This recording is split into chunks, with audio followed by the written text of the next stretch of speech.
ओम गंग गणपते नमो नमः। छठा सर्ग।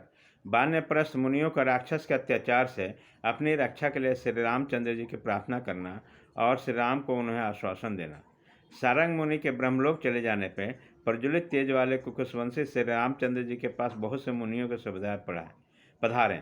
उसमें बैखानस, बालखिल्य, संप्रक्षाल, मृचिप, बहुसंख्यक अष्टमट्टु, पत्रहार, दंतुलु, खल्ली, उन्मयजनक, गात्रशय्या, असय, अन्वय कशिक, सलीलाहार, वायुभक्ष, आकाश निलय, स्थान साई, ऊर्ध्ववासी, दान, आर्द्र पटवासा, सजप, तपोनिष्ठ और पचांगनी सेवा, इन सभी श्रेष्ठ के तपस्वी मुनि थे। ये सभी तपस्वी ब्रह्म तेज से संपन्न थे और सुरधर योग के पास से उनका चित्त एकाग्र हो गया था। वे सबके सब श्रीभंग मुनि के आश्रम पर श्री रामचंद्र जी के समीप आए।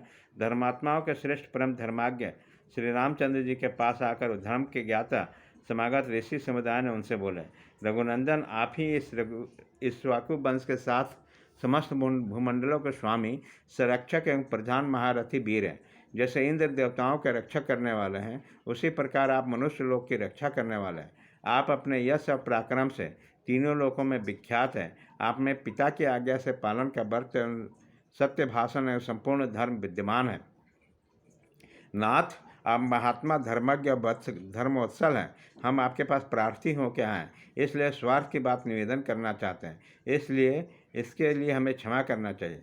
स्वामी, जो राजा प्रजा से उसके आय का छठा भाग कर के रूप में ले ले और पुत्र के भांति प्रजा की रक्षा न करे, उसे महान अधर्म का भागी होता है। श्री राम, जो भोपाल प्रजा की रक्षा के कार्य में संलग्न हो अथवा राज में निवास करने वाला सब लोगों को प्राणों के समान अथवा प्राणों से भी अधिक प्रिय पुत्र का समान समझकर सदा सावधानी के साथ उसकी रक्षा करता हो, वो बहुत वर्षों तक स्थिर रहने वाले अक्षय कीर्ति पाता है और अंत में ब्रह्मलोक में जाकर वह विशेष सम्मान का भागी होता है। राजा के राज में मुनि फल मूल का आहार करके जिस उत्तम धर्म का अनुष्ठान करता है, उसका चौथा धर्म भाग धर्म के अनुसार प्रजा की रक्षा करने वाले उस राजा को प्राप्त हो जाए।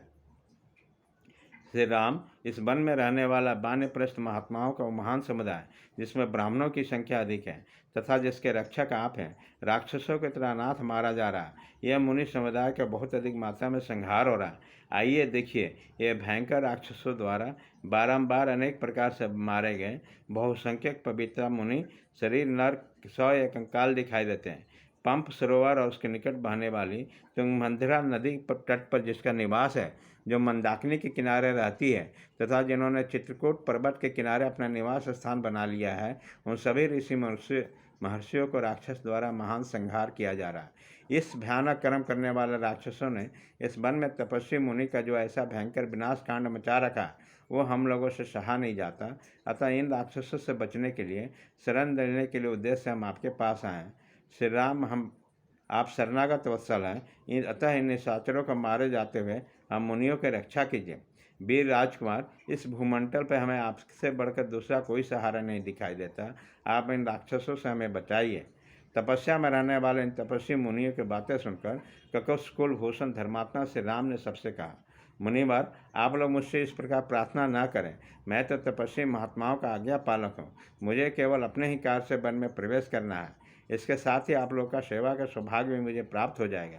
राक्षसों को द्वारा जो आपको कष्ट पहुंच रहा है, इसे दूर करने के लिए मैं पिता का आदेश का पालन करते हुए इस वन में आया। आप लोगों के प्रयोजन की सिद्धि के लिए मैं देवात यहाँ पहुँचा हूँ। आपकी सेवा का अवसर मिलने से मेरे लिए वनवास महान फलदायक होगा।